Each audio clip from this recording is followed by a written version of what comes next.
ভিডিওটি ভালো লাগলে সাথে থাকবেন ও সাবস্ক্রাইবার করবেন। আল্লাহ নবী যখন বললেন কে আছো বাবা, মক্কা থেকে আবু জেহেল 1000-এর উপরে লোক নিয়ে বদরের জমিনের দিকে আগিয়ে আসছে, মদিনার উপরে হামলা করবে, মদিনাবাসীকে হত্যা করবে, মদিনার উপরে জুলুম করবে। কে আছো বাবা? ওই আবু জেহেলের হাত থেকে মদিনা প্রতিবেশী দিগকে রক্ষা করার জন্য আগিয়ে যাবে। একটা বাড়িতে বাপ বেটার মধ্যে ঝগড়া শুরু হয়ে গেছে। এই ঝগড়া জমি জায়গা নিয়ে নয়, কারবার ব্যবসা বাণিজ্য নিয়ে নয়। বাপ বলে আমি রাসূলুল্লাহর সঙ্গে লড়াইয়ের ময়দানে যাব, ছেলে বলে না আব্বা আপনার বয়স হয়েছে আমি যাব। এই নিয়ে কথা কাটাকাটি হতে হতে এক পর্যায়ে সেই জিনিসটাকে বোঝাবার জন্য বলছে এমন একটা জায়গায় চলে গেছে, সেই জায়গাতে যুবকটার নাম উঠেছে, বাপ তথাপিও বলছে না এই নিয়ম মানি না, আমি রাসূলুল্লাহর সঙ্গে যাব। ওই বিচারটা নবীর দরবারে পৌঁছেছে। কোন ময়দানে যাবে? বিরিয়ানি খেতে নাকি? টাকা পয়সা পাওয়া যাবে নাকি? যেখানে খেলা করার জায়গা না, জান চলে যাবে।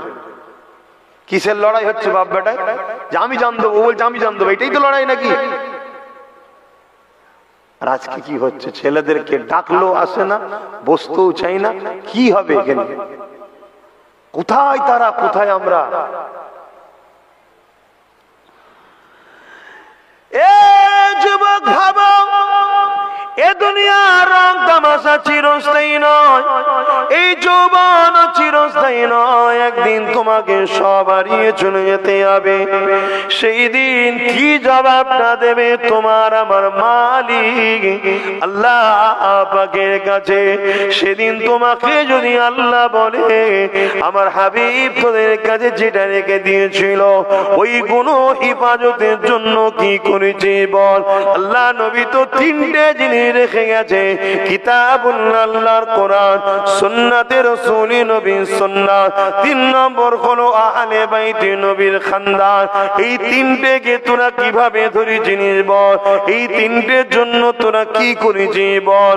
তাহলে সেই দিন আমরা কি জবাবটা দেবো? এই বাপ বেটার বিচারটা আল্লাহ নবীর কাছে চলে গেল। আল্লাহ নবী দুজনের কথা শুনলেন, বড় খুশি হলেন। খুশি হয়ে বলতে লেগেছেন বাবা আপনার বয়স হয়েছে, আপনি ঘরে থাকেন, যুবকটাকে আমার সাথে যেতে দেন। এই কথাটা শুনে ওই মুরব্বী বয়স্ক সাহাবীটা আসমানের দিকে মুখ তুলে বলে হায় আল্লাহ, আমার বয়স আজকে আমার রাসূলের সাথে যাওয়া থেকে রুকে দিল।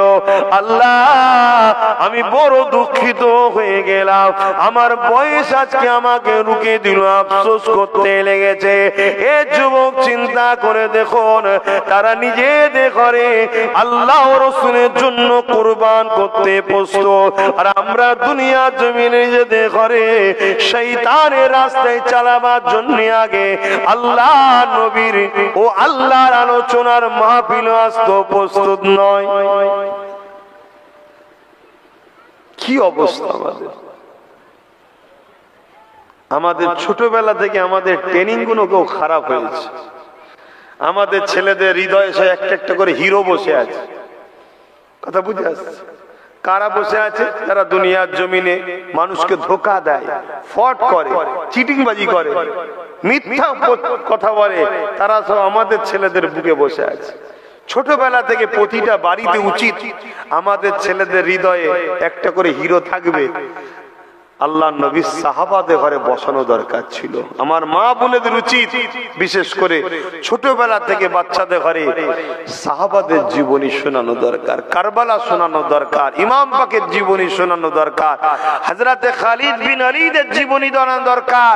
আমাদের ছেলেদেরকে শোনানো দরকার ছিল সালাউদ্দিন আইবি হলো তোদের হিরো, ওমর ফারুক হলো তোদের হিরো। জোরে বলুন সুবহানাল্লাহ।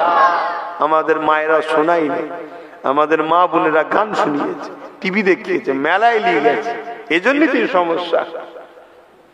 লাস্টে এখন আমরা এসে ডিজাইন করতে যাচ্ছি, অনেক অসুবিধে হচ্ছে। কিন্তু তারপরও তোমাদের ভালোর জন্য বলছি, পরিবর্তন হও। বিশ্বের দিকে তাকাও, কি হচ্ছে দেখো, দেখে পানি মাপতে হয়, পানি মাপো। তোমার দেশেই কি হচ্ছে দেখো না চারিদিকে, তোমার রাজ্যেই কি হচ্ছে দেখো না চারিদিকে। উনি একটা কড়ালে ব্যস্ত, ইনি একটা কড়ালে ব্যস্ত, রেসারেসি চলছে। তুই কত বড় করতে পারিস দেখবো, আমি কত বড় করতে পারিস দেখবো, এই চলছে। বোঝার চেষ্টা করো, ভাবো।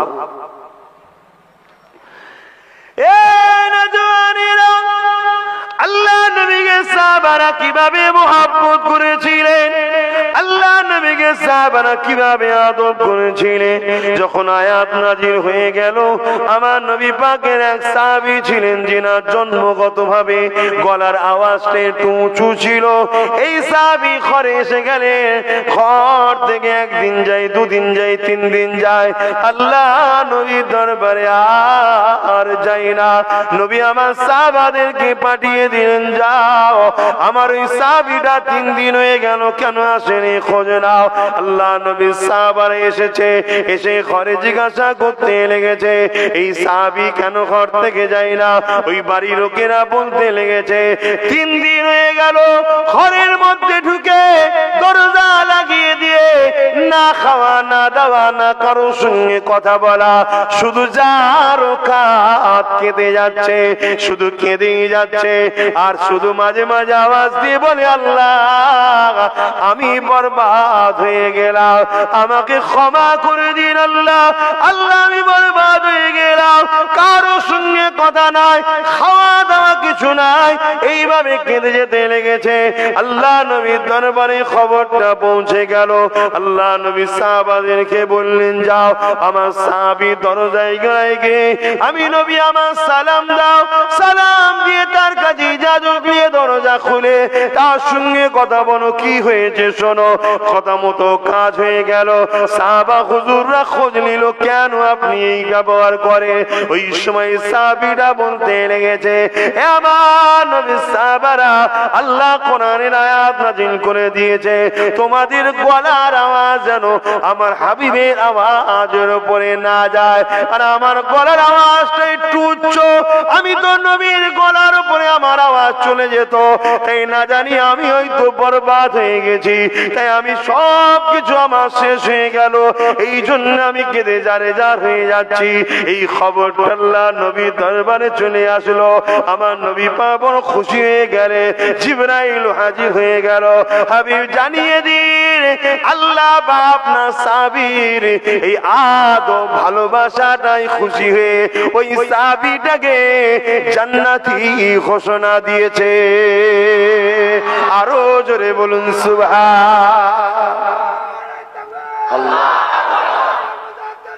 জিন্দাবাদ।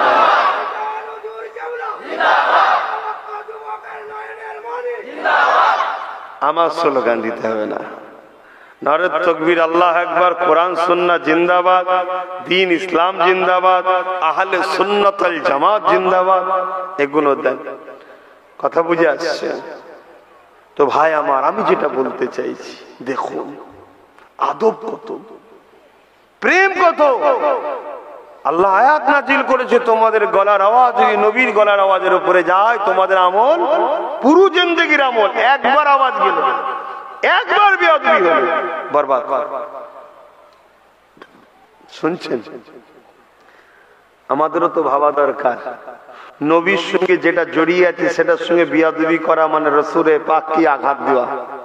আমাদের ভাবা দরকার আছে না? না, এই মাহফিলটা তো নবীর মাহফিল নাকি, এটার সঙ্গেও যেন বেয়াদবি না হয়, এটাও তো আমাদের ভাবা দরকার আছে না? না, আমারই কিছু কিছু ভাইয়েরা ক্ষমতার যুদ্ধে কি মাহফিলকেও বন্ধ করতে চাইছে আজকাল, আছে না? নাই, আমাদের কিছু কিছু ভাইয়েরা এই মাহফিলে করে কি লাভ এমনও কথা বলে ফেলছে, আছে না? নাই, আমাদেরই কিছু কিছু ভাইয়েরা যদিও বা এই মাহফিলে আসে, মাহফিলকে লক্ষ্য করে মেলা পর্যন্ত করে ফেলছে, আছে না? নাই, তাহলে বলো তোমরা কি কখনো ভয় করে দেখেছো? কখনো ভেবে দেখেছো তোমাদের এই কর্মকাণ্ডের জন্য তোমাদের জিন্দেগিতে যা একটু একটু ভালো করেছো সব বরবাদ করে দিয়ে আল্লাহ তোমাদের ধ্বংস করছে না? শুনছো আমি কি বলছি? পরিবর্তন হও। এ গরম বেশি দিন থাকবে না, এ গরম বেশি দিন থাকবে না। রুটা বেরিয়ে চলে গেলে না, গালটা যদি হাঁ করে মরো, গাল হাঁ হয়ে যাবে। চোখটা যদি খুলে জানটা চলে যায়, চোখটা বন্ধ করার ক্ষমতা থাকবে না। কেউ যদি ধরে একটু কবরে দেয় তো ভালো, আর নাই শিয়াল কুকুরে যদি ছিঁড়ে খাই রুকারও ক্ষমতা থাকবে না। এত বাড়াবাড়ি ভালো নয়। আমি জানি হালকা বয়সে হবে, আমি আবার বলছি, কিন্তু বড্ড বাড়াবাড়ি হয়ে যাচ্ছে না। ধর্মের উপরে একদমই দরদ কমে যাচ্ছে না, দিনের উপরে একদম মহব্বত কমে যাচ্ছে না, নবীর আদব প্রেম একেবারেই কমে যাচ্ছে না। হ্যাঁ, আবার একদল তো মানুষ বাহির হয়েছে যারা সুরাতে সকলে মুসলমান বা ইসলামের প্রচারক হিসেবে ঘুরে বেড়ায়। তারা ঘুরিয়ে ফিরিয়ে নবীর আদব প্রেম ভালোবাসাকে শেষ করে দিতে চাইছে, ওগুলো উড়িয়ে দিতে চাইছে। আবার এক ঝামেলা বেরিয়েছে। কেন? এই সাহাবীর আওয়াজটা জন্মগত ভাবে আস্তে, একজন আছে না আস্তে কথা বললেও জোরে লাগে, যেন মনে হচ্ছে ঝগড়া করছে, আছে না? গলার আওয়াজই ওই রকম। এই জন্য আল্লাহ নবী বললেন তাকে চিন্তা করতে মানা করো, তার এই প্রেম আদব আল্লাহ থেকে জান্নাত দান করেছে। জোরে বলুন সুবহানাল্লাহ।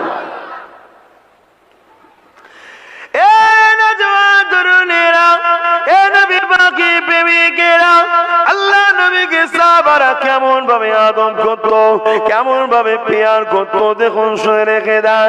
এ যুবকেরা তাদের যা সমস্যা হতো সব আমার নবী পাকের কাছে নিয়ে আসতো।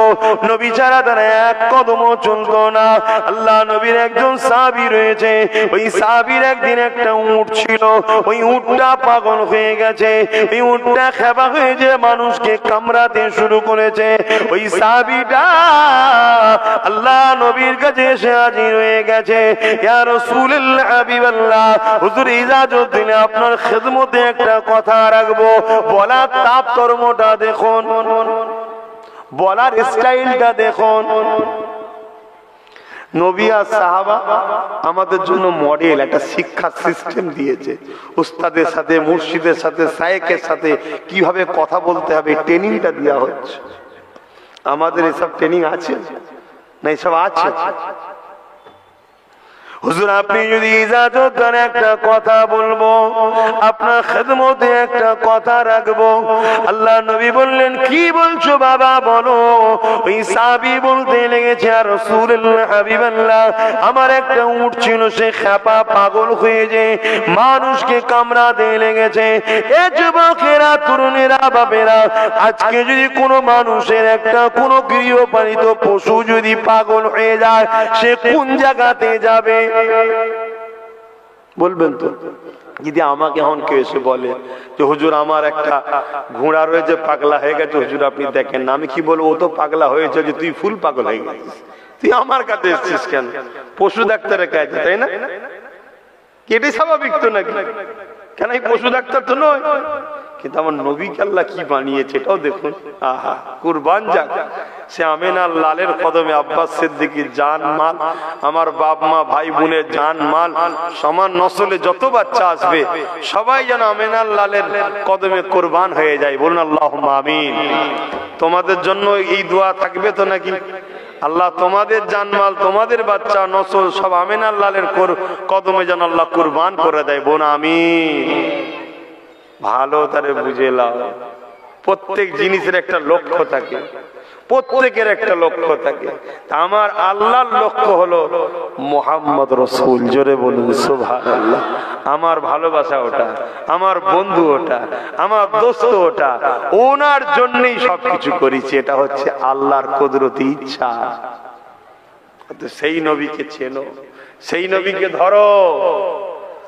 আজ আমাদের মধ্যে সব রয়ে গেছে, রাসূলুল্লাহর প্রেম আর আদব সরে যাচ্ছে। এই জন্য সব থাকার পরও আমরা দিশেহারা। টাকাও রয়েছে, ব্যাগও রয়েছে, জামা কাপড় রয়েছে, সব রয়েছে, পাসপোর্টও আছে, বর্ডারে গিয়ে দেখছো ভিসা নাই। অন্য দেশে এন্ট্রি হতে দেবে? বলবেন তো কেন? ডলার রয়েছে তো, টাকা আছে তো, সুস্থ শরীর আছে, বিমারও নেই, জন তাগড়া, জামা কাপড় সব নিয়েছি, পাসপোর্টও তো রয়েছে। কিন্তু খুলে দেখছে ভিসা নেই, হবে তো? কি বলছো? বোঝার চেষ্টা করো, আমার নবীর মাকাম এটা।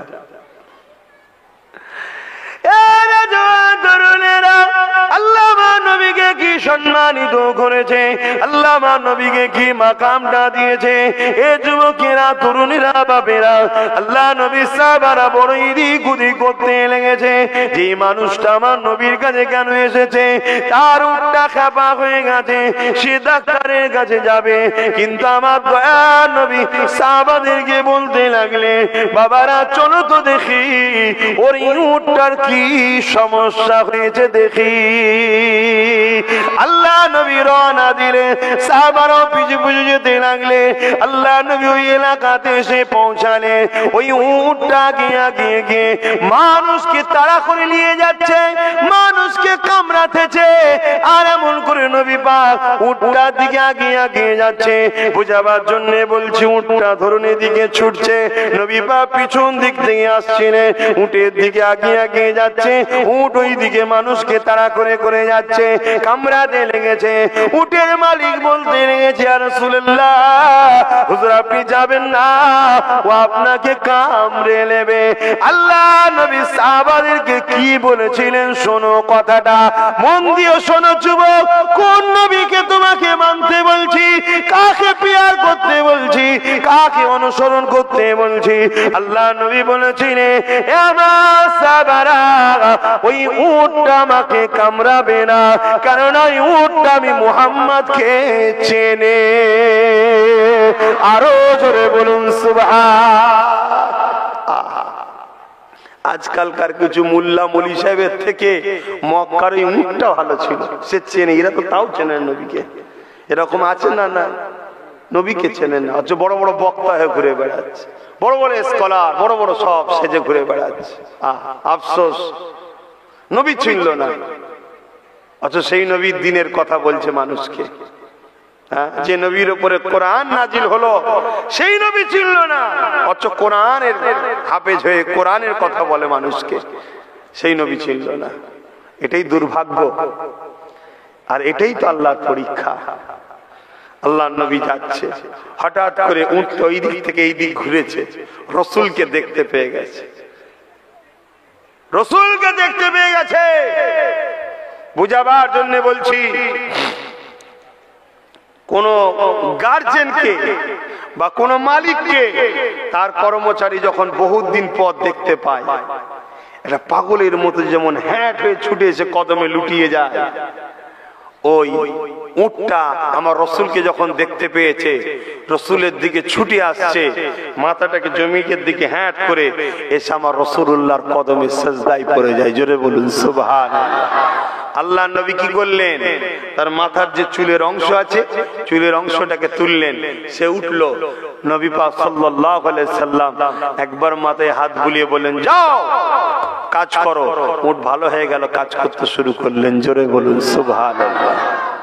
এই দৃশ্যটা দেখে সাহাবা হুজুররা মদিনার নবাবিতে এসে সব উসপাস উসপাস করছে। আল্লাহ নবী বলছেন, কি বলছো? সাহাবারা বলছেন, হুজুর উট আপনাকে সেজদা করেছে, আমরা তো উটের থেকে বেশি আপনাকে ভালোবাসি, আমাদের তো হক বেশি, আপনাকে ইজাজত দেন, আপনাকে একটু সেজদা করব। শুনছেন আমি কি বলছি? হাদিস বলছি, সেজদা করব। তাহলে সাহাবা হুজুরদের দিলে নবীর আদবটা কোন জায়গায় গেছে বুঝতে পারছেন? কোন জায়গায় গেছে? করেনে, করতে পারেনি আলাদা কথা, কেন রসুল নিষেধ করেছে তাই, কিন্তু দিলের মধ্যে কি চাহাত আছে দেখুন। হুজুর একটু ইজাজত দিন, আমরা একটু তাজিমি সেজদা করব। ইবাদত না, ইবাদত একমাত্র আল্লাহ, তাজিমি সেজদা করব। আল্লাহর নবী বলেছেন, এ সাহাবারা শোনো, আমার শরিয়াতে আমার উম্মতের জন্য কোন রকম সেজদা জায়েজ নয়, সব আমি নবী হারাম করে দিয়েছি। জোরে বলুন সুবহানাল্লাহ। তাই সাহাবারা করেনি, কিন্তু দিলটা কি বুঝাতে চাইছি, আদবের কোন জায়গায় সাহাবারা গেছে। আজ তো আমরা একটু দাঁড়িয়ে সালাম দিলে মানুষের আপত্তি হয়, আর সাহাবাদের দিল কি বলছে দেখুন, দিল কি বলছে। এক রাতে আছে, এক সাহাবী সাদ ইবনে মাস, তিনি তো বিদেশ সফর থেকে এসে নবীর কাছে ইজাজত লাইনে ডাইরেক্ট নবীর কদমে পড়ে গেছে। আল্লাহর নবী বলে, এই সাহাবী তুমি কি করছো এটা? হুজুর আমরা পৃথিবীর দেশে ঘুরে ঘুরে দেখেছি বড় বড় রাজা মহারাজাকে তাদের প্রজারা সব সেজদা করছে, আপনি তো দোনো জাহানের সুলতান, আপনার মতো উত্তম আদর্শওয়ালা পৃথিবীতে কে এসেছে বা আসবে, আমরা কেন করব না? আল্লাহর নবী বলেছেন, সাহাবী আমার শরিয়াতে কোনো রকম সেজদা চলবে না, আর কোনদিন যেন না হয়। সাহাবী আর কোনদিন করেনি। কিন্তু আমি বুঝাতে চাইছি, অন্য জিনিস ভুল বুঝছেন না তো, আমি বুঝাতে চাইছি একটা যে সাহাবাদের আদবের সীমানাটা কোথায় গেছিল, যে নিজের মাথাটাকেও নবীর কদমে দিয়ে দিচ্ছে। একটা মানুষ সব থেকে বেশি যাই করুক মাথা কারো কাছে নত করে না, ঠিক না বে ঠিক? সেই মাথাটাকেও নবীর কদমে দিতে চাইছে। এত তারা তাজিম করেছে নবীকে, এত সম্মান করেছে। আমরা যদি একটু রাসূলে পাককে ভালোবাসি, একটু পিয়ার করি, নবীর একটু আলোচনা করি, এতেই অনেক মানুষের সমস্যা হয়, অনেক মানুষ সমালোচনা করে। দেখো খুব ভালো করে বোঝো, প্রেম এখানে থাকে, এলেম এখানে থাকে, প্রেম এখানে থাকে, এলেম এখানে থাকে, আর ঈমানকে আল্লাহ এখানে রাখেনি, ঈমানকে আল্লাহ এখানে রেখেছে। জোরে বলুন সুবহানাল্লাহ। যদি ঈমান এখানে থাকতো তাহলে যখনই আমি কাউকে যে বলতাম লা ইলাহা ইল্লাল্লাহ, নেই কোনো ইলাহা আল্লাহ ছাড়া, এ আব্বা এ কার কচি রে বাবা, ধরো না, আসো পাটা গুটিয়ে বসো বাপ, হ্যাঁ বস, থাক থাক থাক, ছেড়ে দাও, থাক না, পাটা গুটিয়ে বসতে কেন? এটা শিখাতে হবে ছোটবেলা। ও তো বাচ্চা ছেলে কি বোঝে? ও বাচ্চা ছেলে কিছু বোঝে না, শিখাতে হবে। ও পা মেলে থাকাটাও গুনাহ নয়, ও পা মেলে থাকাটাও গুনাহের গুনাহ নেই, ও যা করবে এখন সব মাপ। কিন্তু এই ট্রেনিংটা রয়ে গেলে বড় হলেও অভ্যাস হবে। এখন থেকে শিখালে ছোট ছোট বাচ্চা আমরা যেভাবে তৈরি করব সেভাবে ওরা তৈরি হবে। অতএব এদের ভবিষ্যৎ আমরা যদি ভালো করি, এরা ভালো তৈরি হবে। বলুন ইনশাআল্লাহ। কি কথা বলছিলাম?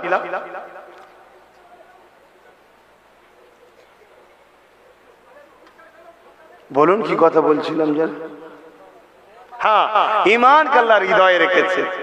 যদি ঈমানকে ব্রেনে রাখতো, দিমাগে, ঈমানকে যদি এলেমের মধ্যে রাখতো, তাহলে কিন্তু এই দিমাগ সব সময় কিন্তু না দেখলে মানতে চাই না, না শুনলে মানতে চাই না, না শুকলে মানতে চাই না, না অনুভব করতে পারলে মানতে চাই না। ঈমান কি যদি দিমাগে রাখা হতো তাহলে আল্লাহকে মানতো না। কেন? এলেম বলতো আল্লাহকে, দিমাগ বলতো, এলেম দিমাগকে জিজ্ঞেস করতো আল্লাহকে মানিস, দিমাগ বলতো আল্লাহকে তো দেখিনি, আল্লাহকে তো কই কখনো টেস্ট করা দেখিনি, কখনো চোখে দেখিনি, নাকে শুকিনি, কথা বলি ধরে দেখিনি, তাহলে কি করে মানবো? এ কিন্তু ফিউজ উড়িয়ে দিত।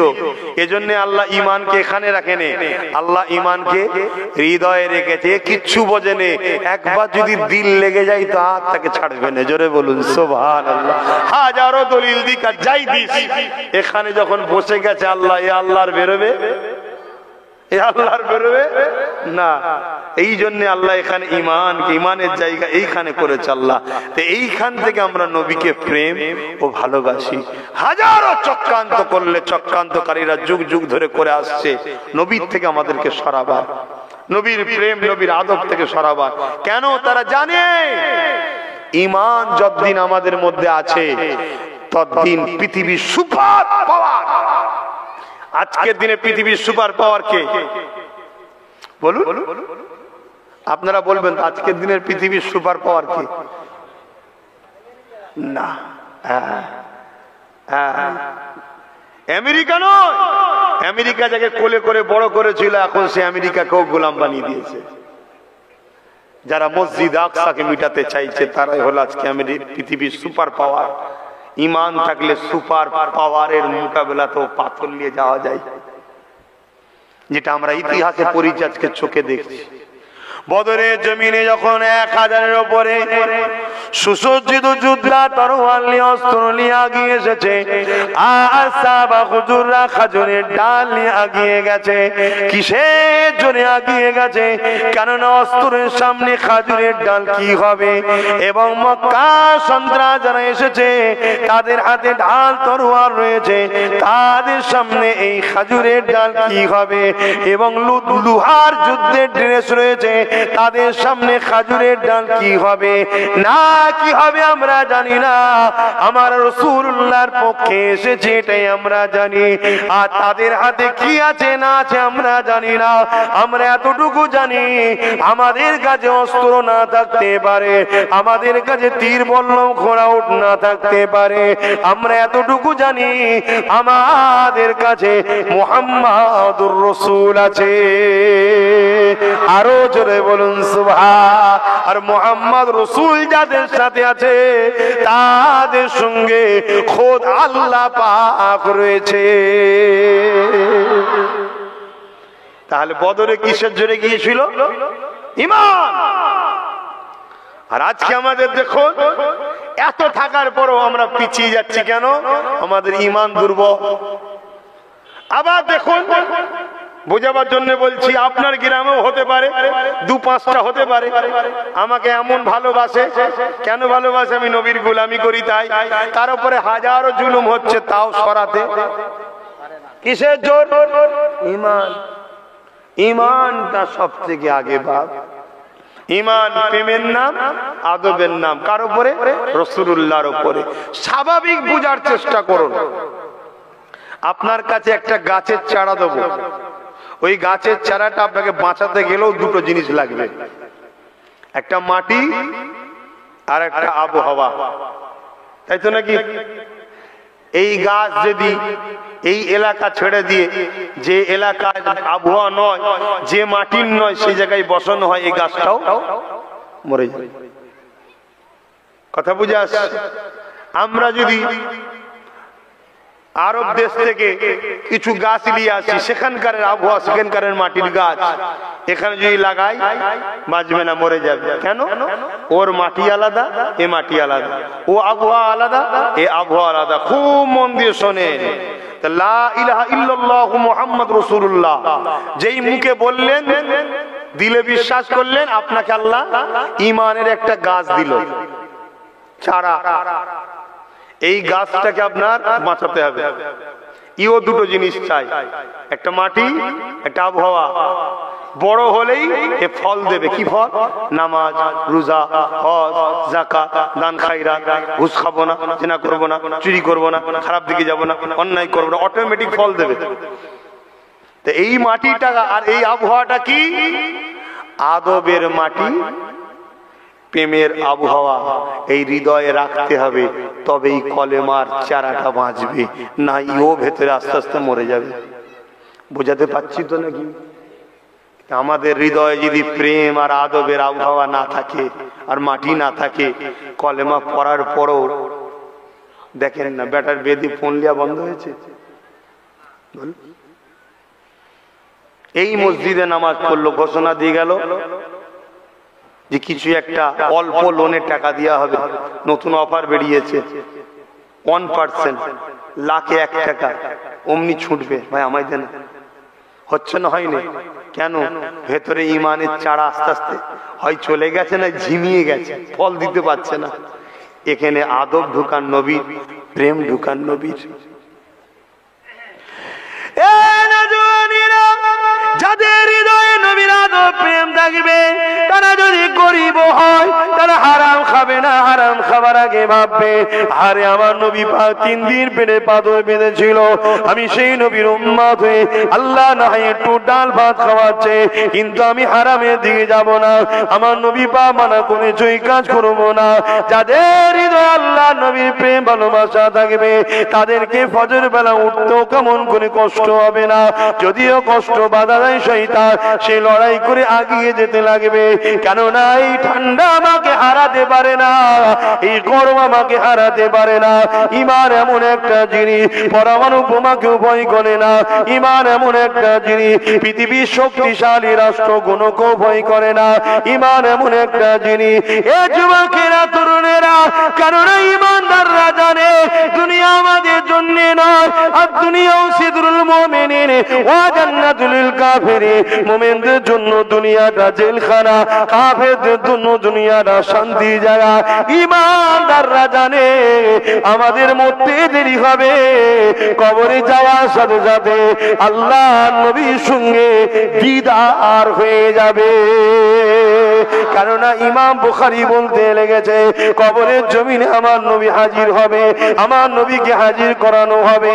এ যুবকেরা, তরুণেরা, বাপেরা, দুনিয়ায় তো তারা বাঁচতে চায় যারা কিনা জানে দুনিয়া আমাদের জন্য, কেননা চলে যাওয়ার পরে আর কোন রাস্তা না।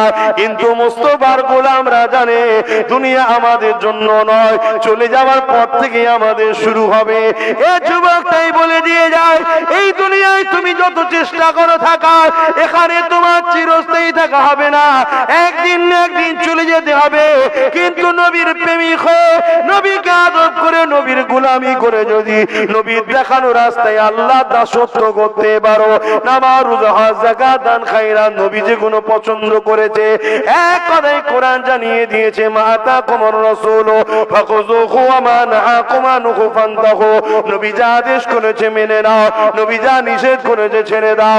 এইভাবে যদি দুনিয়ার জমিন থেকে যেতে পারো, মনে রেখে দিও আখিরাতের প্রথম শুরু হবে তোমার কবর থেকে। ওই কবর থেকে শুরু করে প্রতিটা মানজিলে মানজিলে মানজিলে আল্লাহর রহমত তোমাকে ঘিরে ঘিরে ঘিরে ঘিরে আল্লাহর জান্নাতে নিয়ে যাবে। আরো জোরে বলুন সুবহান।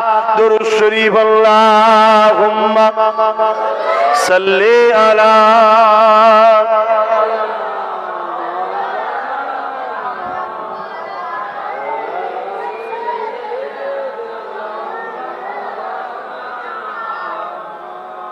আল্লাহুম্মা সাল্লি আলা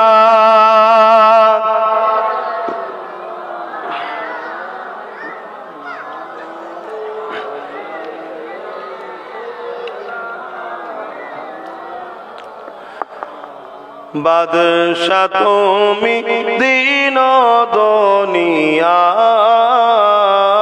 হে পরওয়ারদিগার। বাদশা তুমি দিন দুনিয়া, হে পরওয়ারদিগার। সিজদা লোহে হাজার বার আমার, হে পরওয়ারদিগার। তোমার নূরের রোশনি পরশি উজ্জ্বল হয় যে রবিও শশী। তোমার নূরের রোশনি পরশি উজ্জ্বল হয় যে রবিও শশী। রঙিন হয়ে ওঠ বিকশি, রঙিন হয়ে ওঠ বিকশি, ফুল সে বাগিচায়, হে পরওয়ারদিগার। বাদশা তুমি দিন দুনিয়ার, হে পরওয়ারদিগার। আল্লাহুম্মা সাল্লি আলা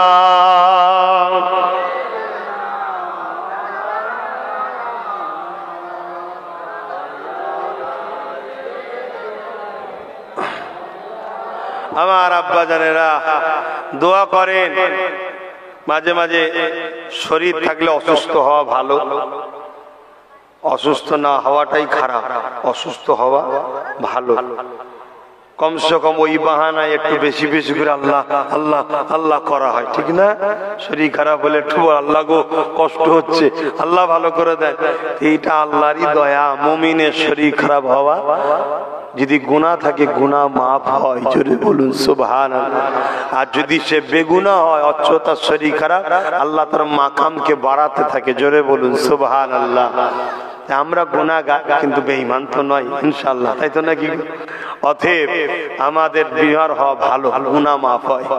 তো এই কদিন খুব অসুস্থর মধ্যে পড়ে গেছিলাম, আল্লাহ এখন ভালো রেখেছে, বলুন আলহামদুলিল্লাহ। তবে আমি আল্লাহকে বলি, সারা বছরে যা রোগ টোগ দিবা, এটা তো আল্লাহর কাছে বান্দার কথা রে বাবা। তিনি যেটা করে, আমি যেটা ভাবি আর তিনি যেটা করে, উত্তম কোনটা? আমার ভাবাটা না তিনি যেটা করে সেটা।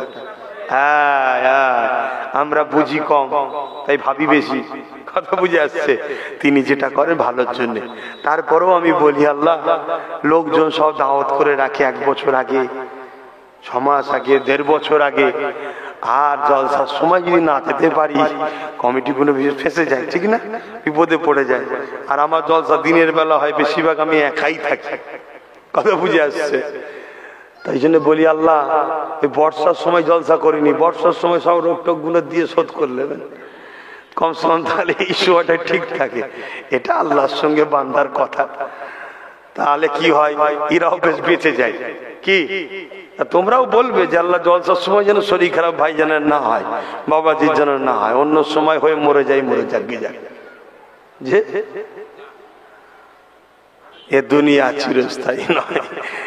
আরে মরণ সেদিনই হবে। হাজারো কোটি লোক বসেও মরে যাও বললেও মরবে না, আর হাজারো কোটি লোক বসে বেঁচে যাও বললেও বাঁচবে না। সেই দিনই মরণ হবে, সবদিন পর্যন্ত বাঁচবে যতদিন আল্লাহ লিখে রেখেছে। তবে হ্যাঁ, ভালোবাসার মানুষরা হায়াতের দোয়া চাই, এটা স্বাভাবিক, এটা স্বাভাবিক। তা আমি সবার জন্য দোয়া চাই, আল্লাহ সবাইকে নেক হায়াত দিক, সুস্থ রাখুক, ভালো রাখুক, দুনিয়া আখিরাতে শান্তি দিক, বলুন আল্লাহুম্মা আমিন। কিন্তু চলে তো যেতে হবে, এ দুনিয়া তো কারো নয়। এই দুনিয়ায় কত দরদি, ডায়ে বায়ে সামনে পিছনে হাজারো লাখো মানুষ। চলে যাবার পর কবরে কিন্তু কেউ সাথে যাবে না, কেউ যাবে?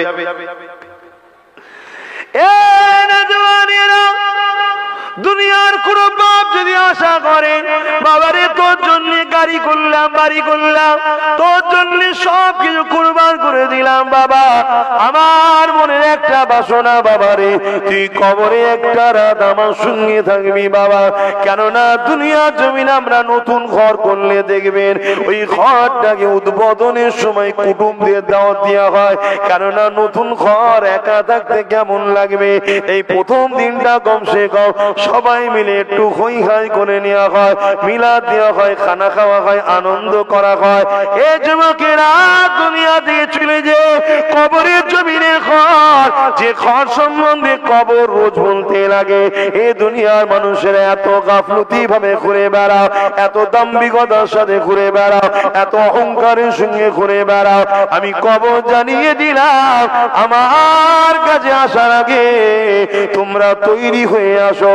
কেন আমি কবর একা থাকার জায়গা, আমি কবর পোকামাকড়ের জায়গা, আমি কবর অন্ধকারের জায়গা, একা একা এখানে থাকতে হবে।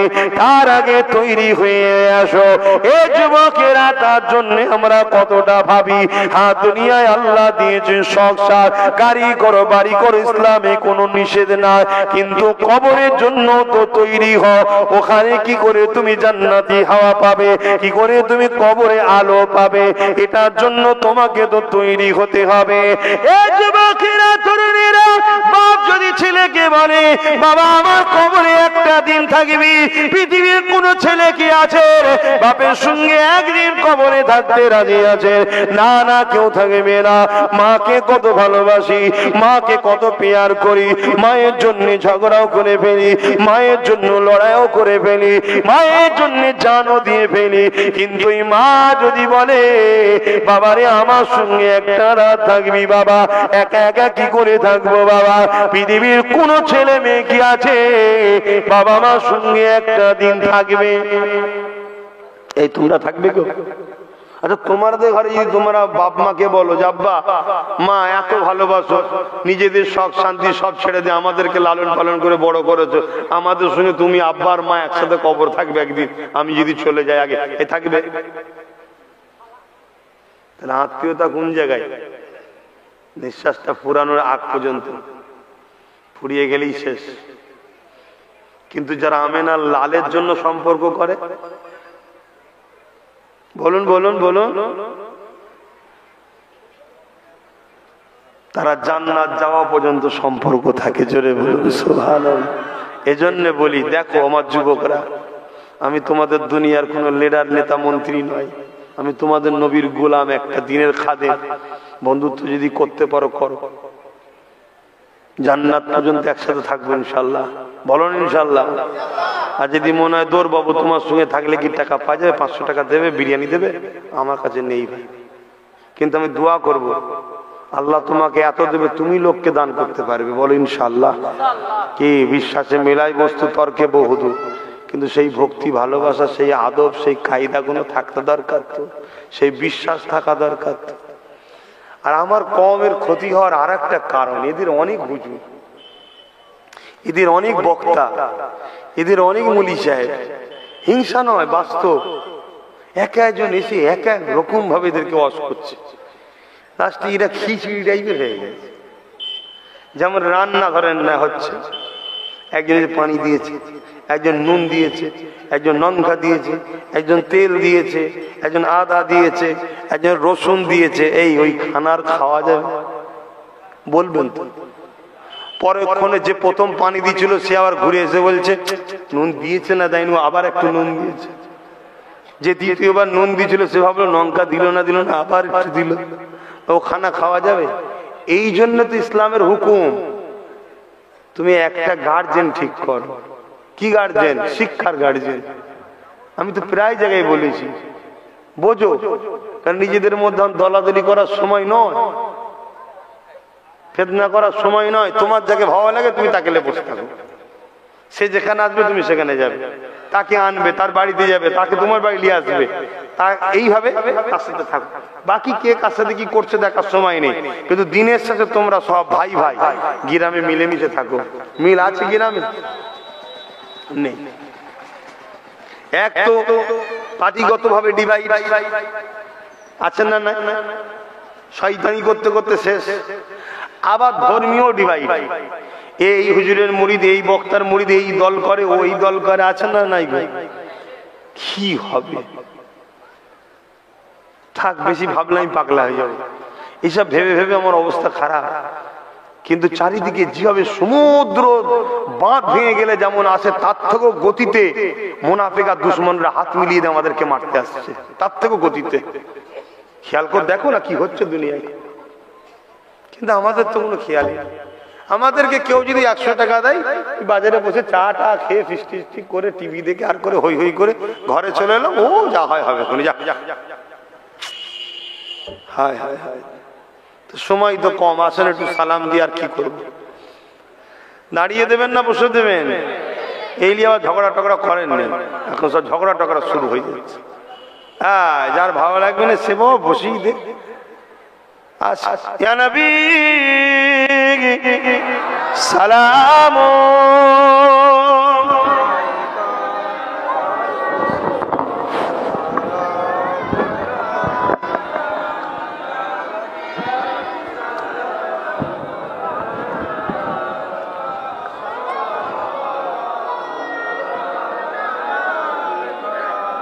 সালাম দিবার হুকুম কে দিয়েছে?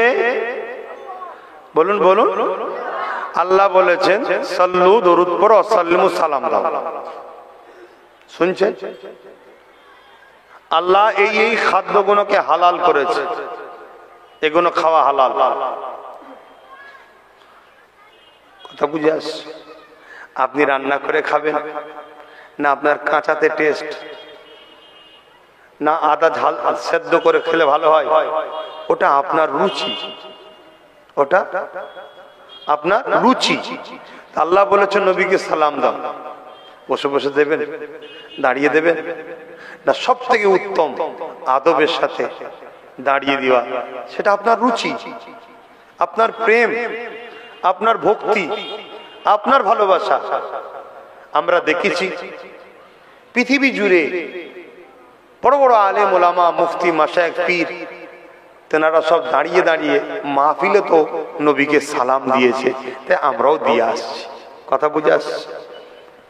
এবং কোরআন পাকেও আল্লাহ পাক সালামের বেলায় তাসলিমা একটা কথা ইউজ করেছে, ভক্তি, ভালোবাসা, আদবের সাথে দিবার মতো করে দাও। জোরে বলুন সুবহানাল্লাহ। এবং হাদিস পাকেও আমরা দেখেছি যে নবী পাককে সাহাবা হুজুররা এবং নবী পাকের কলিজার টুকরি খাতুনে জান্নাত তিনিও দাঁড়িয়ে সালাম দিয়েছেন। জোরে বলুন সুবহানাল্লাহ। এবং আজকের দিনও এই টাইমে মদিনা শরীফে যারাই যাচ্ছে বাবু সালাম দিয়ে ঢুকছে। এখানে কেউ হাজি আছে? এখানে কেউ হাজি আছে? আমার ওই বাপকে জিজ্ঞেস করুন, উনিও বাবু সালাম দিয়ে যখন ঢুকেছে সব দাঁড়িয়ে দাঁড়িয়ে নবীকে সালাম দেওয়া হয়। জোরে বলুন সুবহানাল্লাহ। কথা বুঝে আসছে? সালাম দিতে হবে, এটা আল্লাহর হুকুম।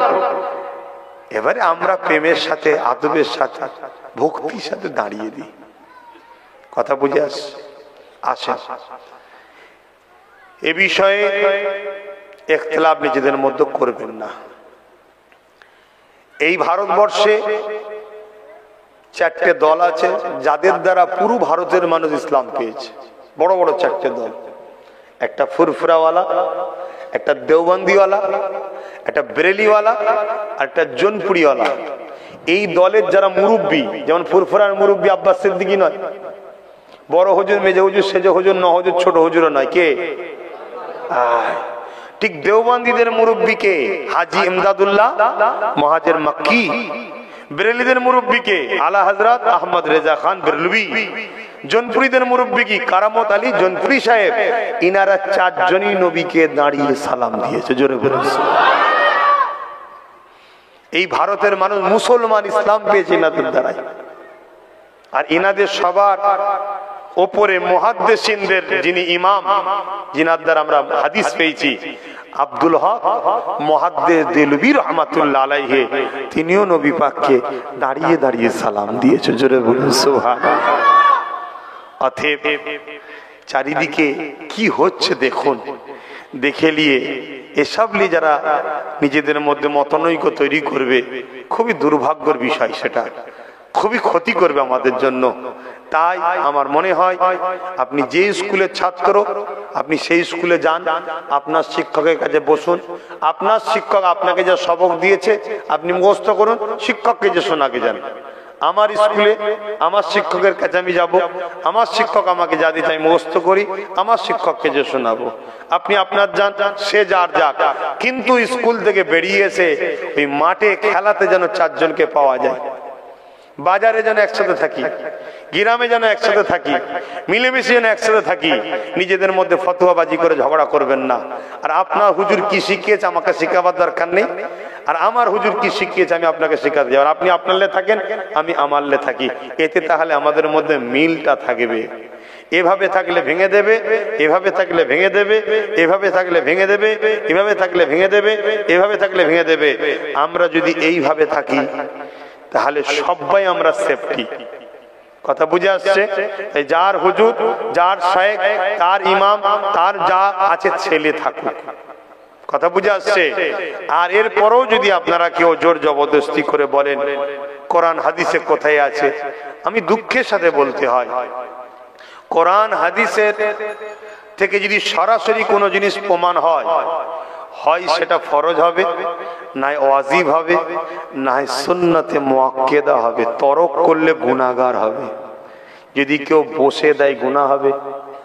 এই সালাম পড়লে বসে দিলে আমরা কি তাকে বেঈমান বলি, গুনাহগার বলি? না। কথা বুঝে আসছে?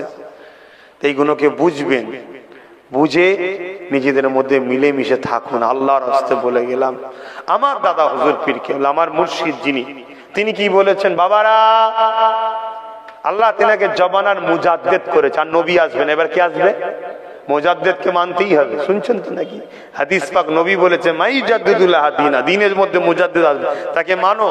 কোরআন বলছে উলিল আমরে মিনকুম, উলিল আমর মানো।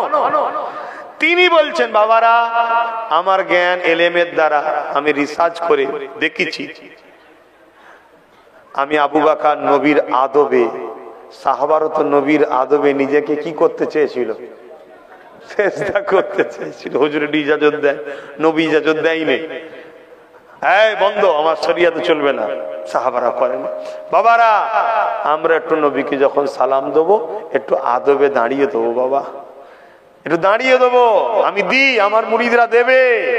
তবে কেউ যদি বাবা না দেয়, তাকে বাবা জুলুম অত্যাচার করতে যাবেন। এটা দাদা হুজুরের কথা। কথা শুনছেন?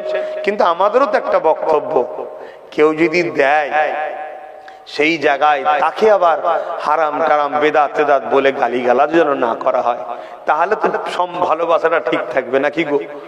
না হয় তো আবার মতনৈক্য তৈরি হবে। এই মতনৈক্য যেন না হয়, আল্লাহ আমাদের মধ্যে মিল মহব্বত দিক। বলুন আল্লাহুম্মা আমিন। আসুন সকলে প্রাণ ভালোবাসায়, প্রাণ ভরে একটু নবীর উপরে সালাত ও সালাম। ইয়া নবী সালাম, ইয়া রাসূল, ইয়া হাবিব,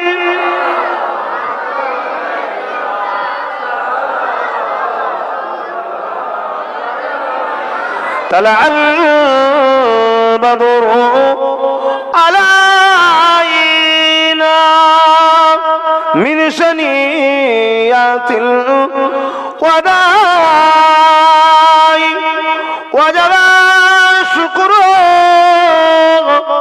আলাইনা মা লিল্লাহ আহিদাই। ইয়া নবী সালাম, ইয়া রাসূল, ইয়া হাবিব।